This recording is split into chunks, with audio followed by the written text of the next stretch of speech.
have these fluorescent tubes in my basement, and as you can see, I've lost a few bulbs, and so as I was deciding whether to replace the bulbs or replace the entire fixture, I went through the pros and cons. Now these last a long time, but the tubes are difficult to get rid of. They shouldn't be thrown in your trash. And with the modern LEDs, they have a very similar shape. They're more efficient, and so I decided to go that route. I found this light on Amazon fairly inexpensively. The one difficulty I've already found is that the wiring follows the standards of Europe, and so I had to go look up online, because you'll see that the wire doesn't look like what you would find in the US. I found that I learned that in Europe the brown is the hot wire, the blue is the neutral, and the yellow with the green stripe is your ground. So I'm going to go through a video of replacing a light. Now it's a little bit easier in this situation because the ceiling is open and I don't have to worry about the finished look, making sure that it's clean and efficient. I did see some comments on these lights that they're not wide enough to cover the standard US ceiling outlet or electrical box. You want to make sure that it will fit in your situation. When you go to change your lights, electricity can be shocking, and you don't want to get those shocks. Most household electricity that you would find in an outlet or in a light isn't going to kill you, but it's unpleasant, and it could kill you if you have a bad heart or some other condition, and you don't want to find out by getting shocked by your light. So really useful to have one of these. Great way to test whether a circuit is live or not. By touching the wire, it turns red and gives you that noise. And so it's an effective way to find out whether you're working with a live circuit or not. If you're doing any work in your house, I highly recommend one of these. So if I turn off the light, you can see that there's no power going to this wire now. And I'm sort of a nervous fella, and so I'll test it 3 and 4 times before I am done working on that light, just to make sure I remember to turn the power off or that someone else hasn't walked by to turn the lights on accidentally. Alright, so replacing these fluorescents. First thing we have to do is to take the bulbs out. And carefully, of course.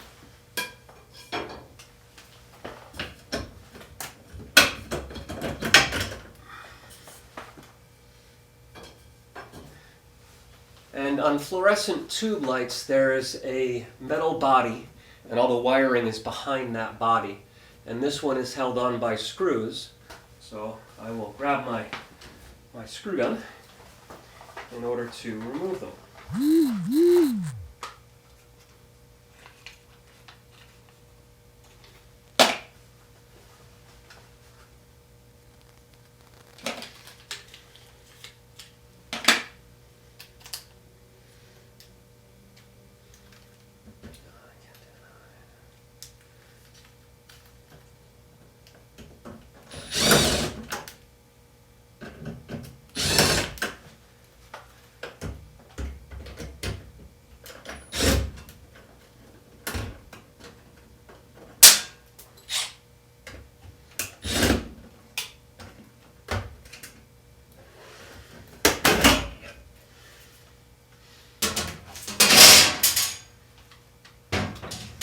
This is a fairly standard fluorescent light setup.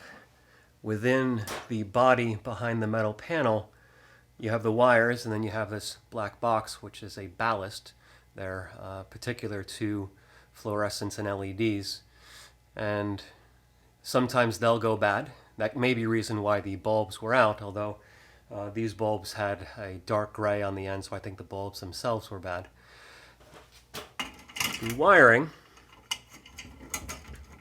is coming out of the ceiling here, and this is standard US wiring. You got the black where the power is, you got the white neutral, and then you have the bare copper ground. Sometimes the ground is a green coated wire, and then it connects to the lights, the wire within the lights. And how it connects, it doesn't matter because we're getting rid of it.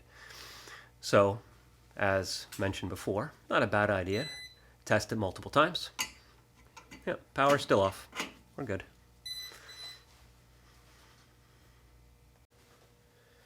Most electrical appliances are, if they're loose or if they're wired directly into the household wiring, they're held in by these wire nuts, orange or yellow or red sometimes, and the wires are just twisted into place. And so to remove them, you simply untwist. If you remember from your grade school days, righty-tighty, lefty-loosey, still applies. So looking at it head on, turning it to the left, because we want to go loosey.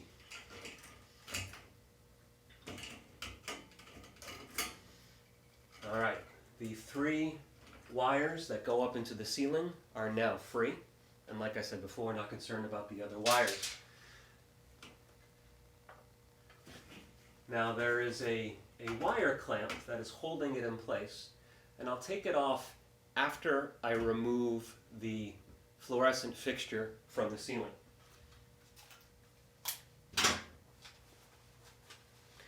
Sometimes you can take it off while it's still attached, but this one is put in place in a way that's going to be difficult to get to it. So I only need to remove 1 screw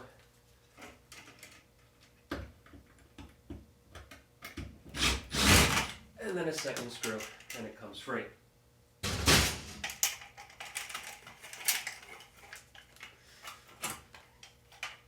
Yeah, clamp wasn't so strong in there, came free.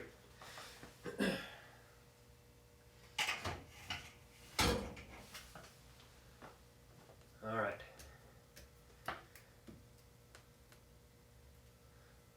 We got our 3 wires, the black, the white, and the bare copper.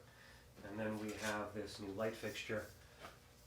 I will attach it more or less in the same place. I'm going to move it a little further away from the appliances that I use or that I want the light for. But not much will change. And then in this case, there is no box, junction box. It's probably a good idea to have it, but I'm not going to worry about it in this situation. I will make sure that the wire is stapled to the floor joist so that it won't move once it's in place. This particular light comes with mounting brackets, and it also comes with screws to attach the brackets to the ceiling. But I find that a lot of the fixtures that come from China, the screws are fragile and they break easily and they strip easily, so I'm just grabbing some simple drywall screws to hold it in place. Because the light isn't very heavy, it'll be fine. I just want to make sure that the bracket is centered and in a way that there's 2 of them and they'll both line up on the light. So put them about say 14 inches from each other, and I'll have the end of the light 5 inches beyond. So we'll put the first one 5 inches, I'll go 6 inches away from this pipe so it's not touching it. I'm going to center it on the 2x4, or 2x10 I think it is. So 3/4 of an inch in. Be a lot better if I had brought a pencil with me, but I can use the screw to mark it. Almost forgot the bracket.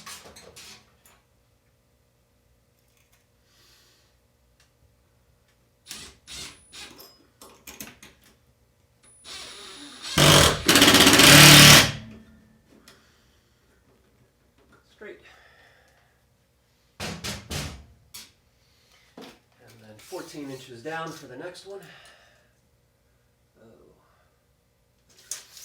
I'm actually going to move that. The reason being is that the previous owner had cut a notch into the floor joist for the wires, and the way that this is lining up is that this screw would go directly into the floor joist. Actually, no, I don't have to. I've got more space here.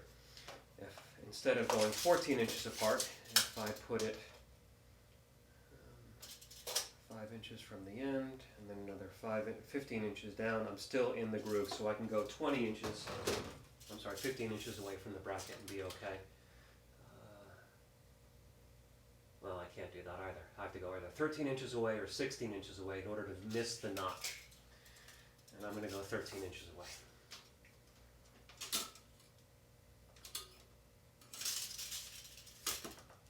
Inch and a half, or 3/4 of an inch. Because of course a 2x4 is not actually 2 inches wide, it's 1.5 inches wide. Because that's the way they do it.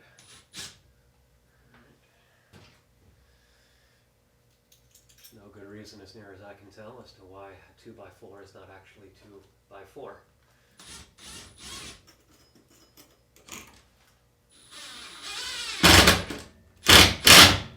There we go.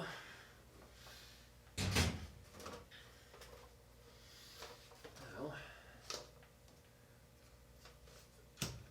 it will mount. Just pop into place.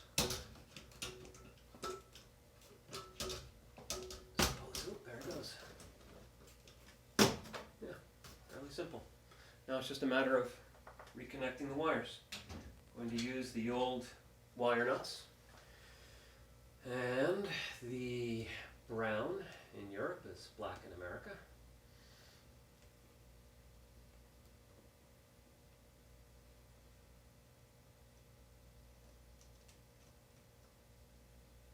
And so I don't pre-twist the wires. I put the wires side by side, hold them in place, and then I screw the wire nut, righty-tighty, down onto it, and the act of tightening it down will twist the wires around each other.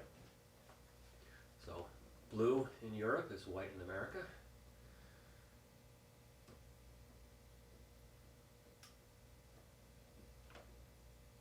Make sure the ends of the wires line up, tip to tip, hold them in place, and then place the wire nut on top of it, twisting it in the rightward direction.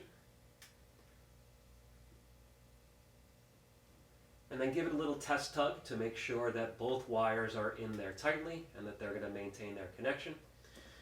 And then green with yellow stripe is bare copper here.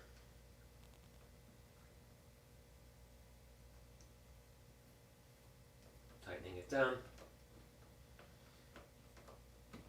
Make sure it's tight.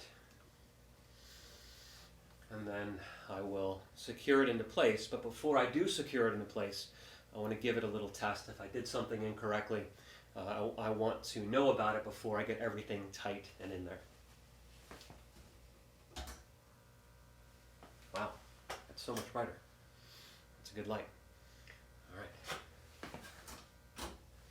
And of course, we turn off the power before we return to working on the wiring, because if something were to pop loose, that would be uncomfortable.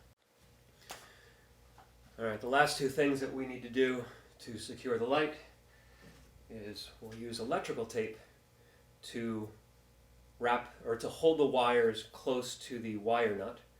Now, when you put the electrical tape around the wire nut, you want to make sure that you're wrapping the tape in the direction of tightening the wire nut, so that as you're wrapping it, you're actually tightening it, the whole thing together, and that the stretch of the tape is going to hold it in a very tight place.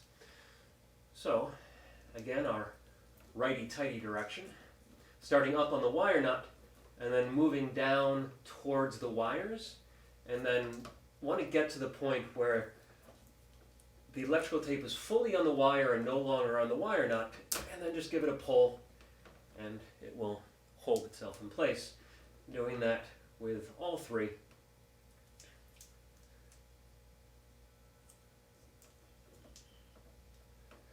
Tightening them down, holding them in place. And allow a little tension onto the tape so that it'll stretch and pull itself jeez. Tight onto it.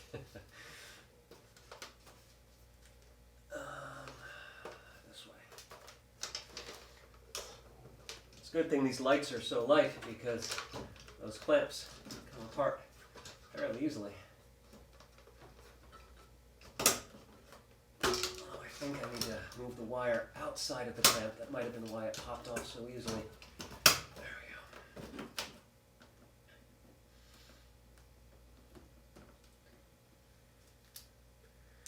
One more wire nut.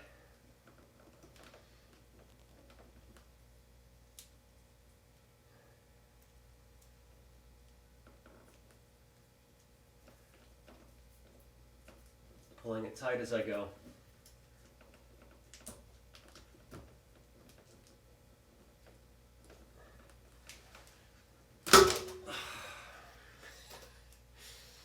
Wow. All right.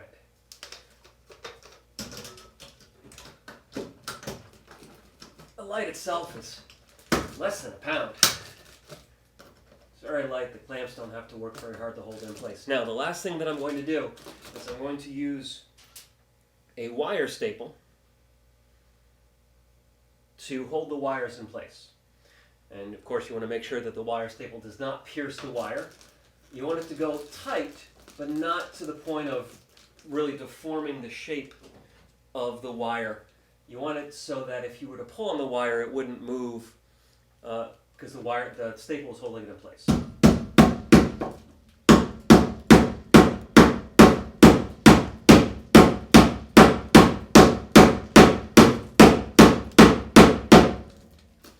Now, I stapled both wires under that staple, both the household wire, the wire bringing the current to the light, and the wire from the light itself, to ensure that everything is in there and it's tight, stable. As you can see.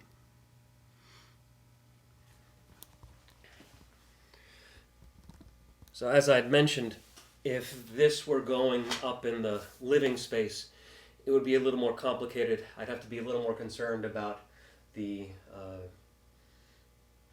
appearance of things, that that we were covering the junction box with a light. I might not actually have a joist or a rafter that I can screw into, and I'd have to adjust for that. But because everything's exposed here, it's a much simpler light to replace. So I hope you found that helpful, and stay tuned. We'll have more tutorials coming in the future days and weeks. Thank you.